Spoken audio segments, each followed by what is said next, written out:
Bem, o presidente Lula foi extremamente infeliz com essa declaração, né? Não havia, falar que não havia é uma generalização boba, uma generalização burra, na verdade. Não faz sentido algum ele dizer que naquela massa de pessoas em Copacabana, ou em São Paulo, ou em Brasília, não havia pobre, não havia negro, não havia trabalhadores, e que os conservadores, porque a massa eram de homens brancos ou mulheres brancas conservadoras, sim, a massa sim, né? Inclusive tem pesquisas, né, apontando isso, mas entre falar que eles são conservadores e que esses conservadores são racistas, né, ou são fascistas, ou são violentos, né, contra minorias, é um salto bizarro que ele não pode dar. É uma generalização que depõe contra, que vai, é claro, ser extremamente explorado pelos seus adversários, que vão apontar junto à classe média, olha o que Lula fala, olha o que Lula pensa de vocês.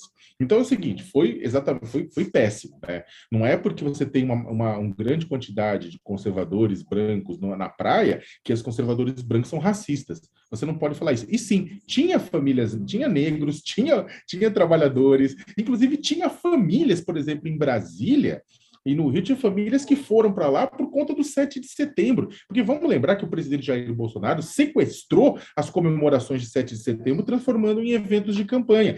Mas teve gente que foi chamado para essas comemorações achando que eram comemorações do 7 de setembro, do bicentenário da independência do país. Então, o que acontece é que é óbvio que tinha gente, tinha famílias, tinha trabalhadores, tinha gente do morro, tinha gente dos mais diferentes grupos. E também você tem trabalhadores negros que também votam em Bolsonaro. Então, foi uma frase extremamente infeliz de Lula, isso aí não tem dúvida nenhuma. Hoje ele tentou corrigir, dizendo que ele não estava falando do ato em cima, estava falando do palanque. Aí ele falou, não, eu estava falando do palanque, né? Ou seja, do caminhão de som, que era elite, não tinha negro, era branco, tal. Então, ou seja, é uma frase infeliz que pode causar impacto, sim. Agora, dito isso, novamente, as redes sociais já estavam comparando a declaração dele e tentando nivelar e dizendo que é a mesma coisa que Bolsonaro. Não é a mesma coisa que Bolsonaro, até porque esses deslizes, essas bizarrices verbais que o presidente Lula de vez em quando fala, e é claro, vai perder voto por conta disso, ou vai deixar de ganhar, né?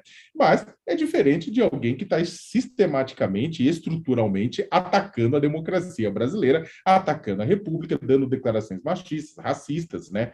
Ou mesmo incentivando a violência.